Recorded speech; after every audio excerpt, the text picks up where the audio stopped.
Hello everyone, welcome to Competitive Academia. This is current capsule. So let's begin our discussion. The first article is Swayam. Now 6 courses of Swayam appears in the best 30 online courses of 2019 in the class central list. Context is not important, but Swayam is important for us to discuss. Swayam is an initiative of Ministry of HRD. First thing.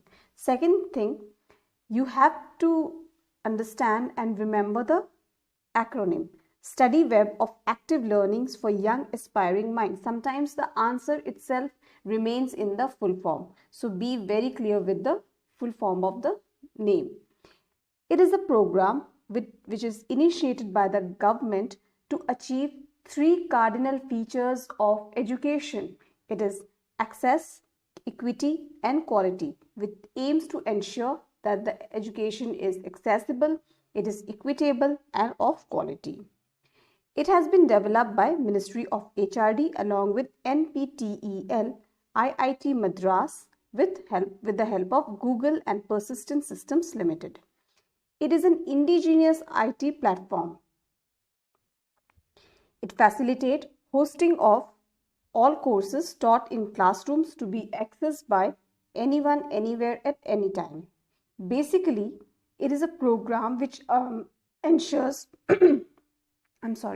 which seeks to bridge the digital divide for students who have hitherto remained untouched by the digital revolution and have not been able to join the mainstream of the knowledge economy.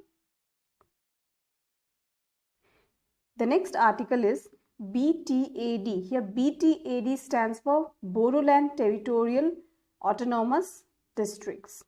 4 districts of Assam has come under governor's rule after the expiry of 5 years term of tribal councils that earlier used to govern it. These places are Kokrajhar.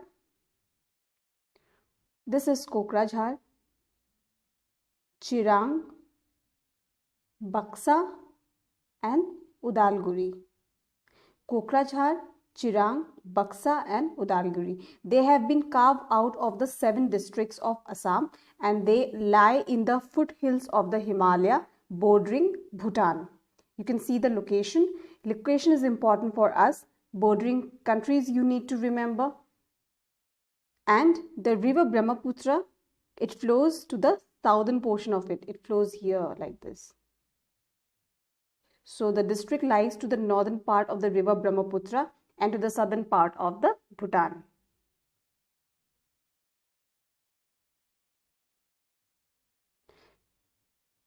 Let's discuss something about Bodoland Territorial Council.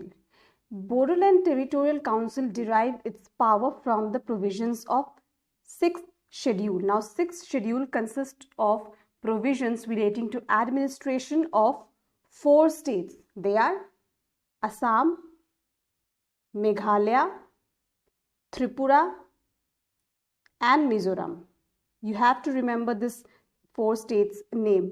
You can form mnemonics like A, T, Me, Me. Don't confuse with Manipur or something else.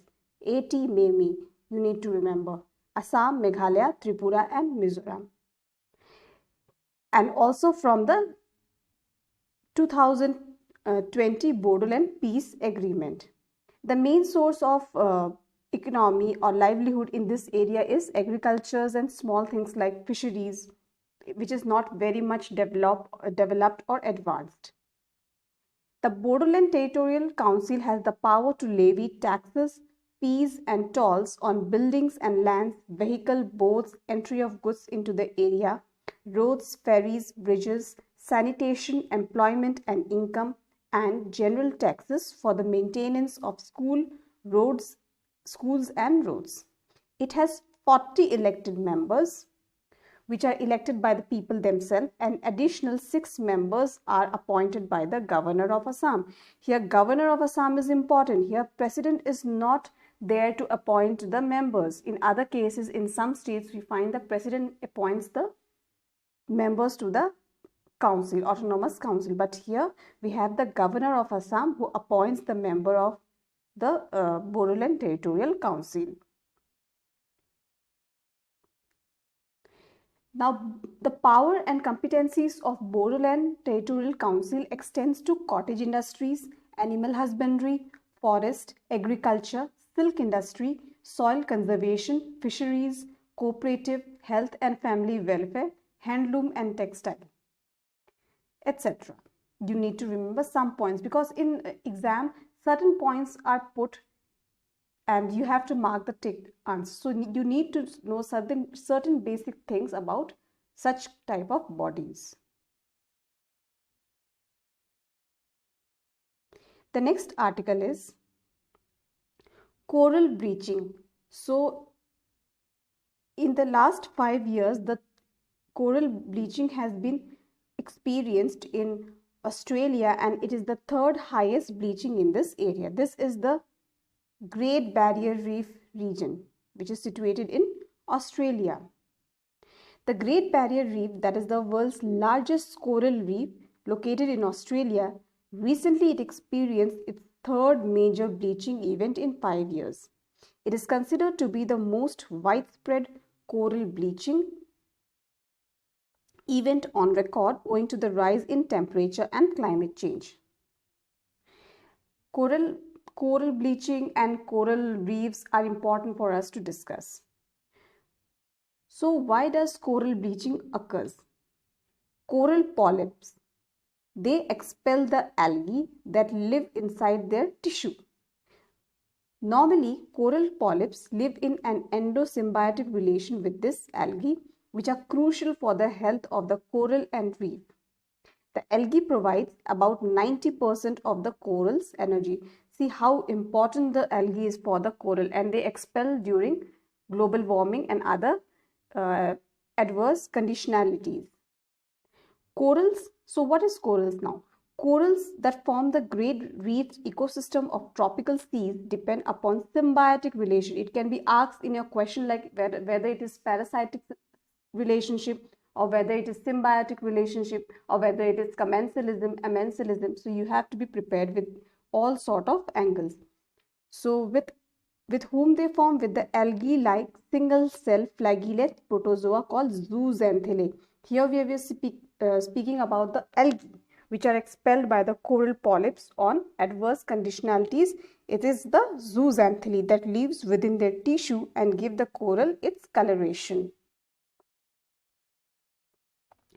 So the favorable condition for the growth of corals, very important to remember. It is asked in question paper, what is the condition for the favorable growth?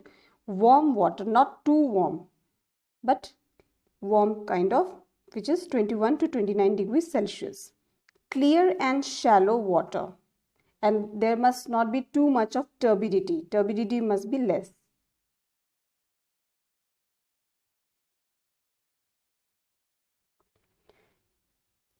Now let's see the causes.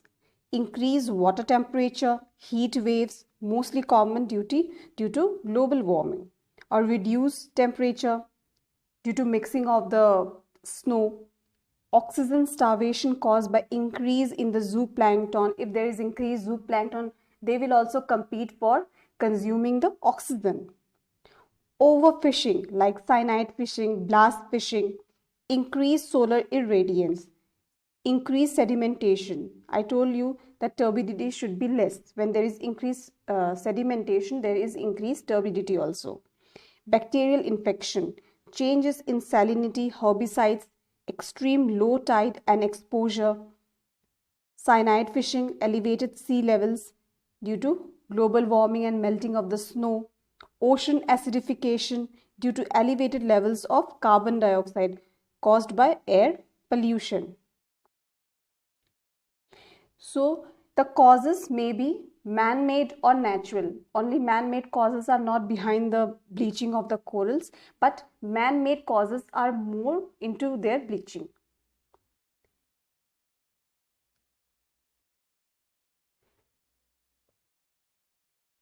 Oh, so let's discuss something about the next article, OECD.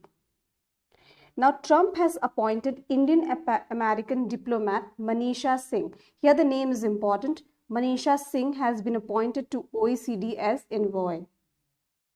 Now, OECD is an intergovernmental organization, intergovernmental economic organization with 36 members. The name of the members you don't need to remember. Simply, it consists of 36 members, which was founded in 1961. Why? To stimulate and increase economic progress and world trade. Its headquarters is located in Paris, France. How it was formed? Following the 1957 Rome's Treaty. Very important to remember. In questions, such type of questions are asked. To launch European Economic Community. The Convention on the Organization of Economic Cooperation and Development was drawn to reform the OEEC. This is the map showing the OECD countries. India is not a part of OECD. You have to remember the highly developed countries are majorly included in the group. OECD was basically formed to stimulate economic progress and world trade.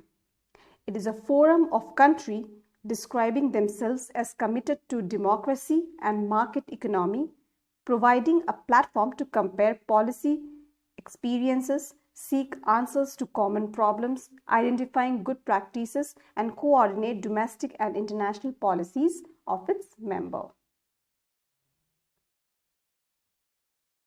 The next article is Namdapha. National Wildlife Board and Namdapha Tiger Reserve is important for us to learn from this article. So here the context is the recommendation of National Board for Wildlife for a realigned road through India's easternmost tiger reserve. Very important. From the question, from the context, we get one more point. Easternmost tiger reserve is Namdapha Tiger Reserve. Is seen as a necessary evil to connect a strategic settlement on the border with Myanmar. Environment and tiger experts said that the road could help save the banks of the river Nohi Dihing, used as a shortcut by locals and porters to move through the 1985 square kilometer. Namdapha Tiger Reserve is in the Changlang district. So Namdapha is a tiger reserve. Earlier it was a national park, then it got the status of wildlife sanctuary, and now it is a tiger reserve.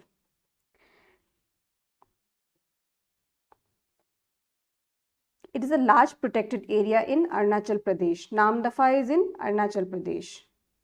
That is Eastern Himalayas. It was originally declared a wildlife sanctuary in 1972, then a national park in 1983, and became a tiger reserve under the Project Tiger scheme. This is located in Changlang district, and it is near the international border with Myanmar. Very important to remember. The vegetation of Namdapha includes evergreen, moist, deciduous to temperate, broad-leaved and coniferous forest to alpine vegetation, and some of the important animals we'll discuss in this. Namdapha flying squirrel, which is endemic to the park, is critically endangered. This is very, very, very important for us to remember. Apart from that, we have clouded leopard, we have snow leopard. In this wildlife sanctuary, we have gaur, we have wild boar here. Now, National Board for Wildlife is also important. It is a statutory body which was formed under Wildlife Protection Act of 1972. Act is important to remember. Primary function is conservation and development of forest and wildlife, and this is an important point. Alteration of boundaries of national park and wildlife sanctuary cannot be done without the approval of National Board for Wildlife. The chairman of this wildlife board is Prime Minister. Other members includes 19 ex officio members, 3 MPs, 5 NGOs, 10 eminent environmentalists, conservationists, etc. The board is advisory in nature and advises the central government on framing policies and measures for conservation of wildlife in the country. It serves as the apex body to review wildlife related matters. We'll see the map and mark the important locations. See, in the map, we have Kamlang, we have Pakke, Kamlang, Pakke, Namdafa Tiger Reserve. They are located in Arunachal Pradesh. Nameri, Kaziranga, Manas, Orang. They are located in Assam. Dampa in Mizoram. Baksa in West Bengal. But in the northeast, you have to be very clear with the names of the states in which the national park and the national park, wildlife sanctuary, tiger reserves are located. Very important. The place is often asked in your paper. And direct questions are framed from this sort of articles. And this is the easternmost tiger reserve as already discussed. And Vijayanagar is the easternmost town of Arunachal Pradesh, of whole India. It is the easternmost town of India. Vijayanagar. The next article is Stockholm International Peace Research Institute. It has come up with its report showing the largest annual increase in a decade in military expenditure around the globe. The 5 largest spenders in 2019, which accounted for 62%, were US, China, India, Russia, Saudi Arabia. The chronology is very important. US, second number we have China, then we have India, very important. India is the third highest country to spend in military expenditures, to account for military expenditures. Then we have Russia and then Saudi Arabia. US, China, India, Russia and then Saudi Arabia. This is the first time that 2 Asian states have featured among the top 3 military spenders. They are India and China from Asia. Global military spending in 2019 represented 2.2% of GDP. Now, GDP is the final amount of goods and services produced within the country, and it is the basic accounting thing which is taken into consideration for comparison and also for its own accounting also. GDP, that is gross domestic product. Now CIPRI is an international institute based in Sweden. It is based in Sweden, which is dedicated to research in conflict, armaments, arm control and disarmament. Very important. CIPRI is not such important, but you have to remember the place, Sweden in Stockholm, because its name is Stockholm International Peace Research Institute. Apart from that, questions will only be framed for this part, which is the highest spender of military globally.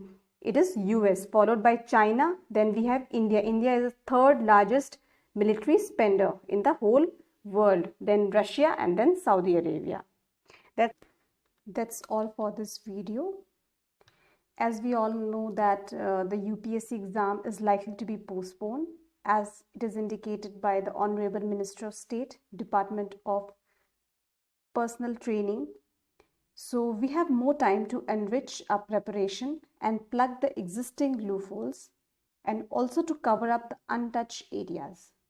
So please do not get cut off with your studies, carry on your studies and utilize the time in the best possible way.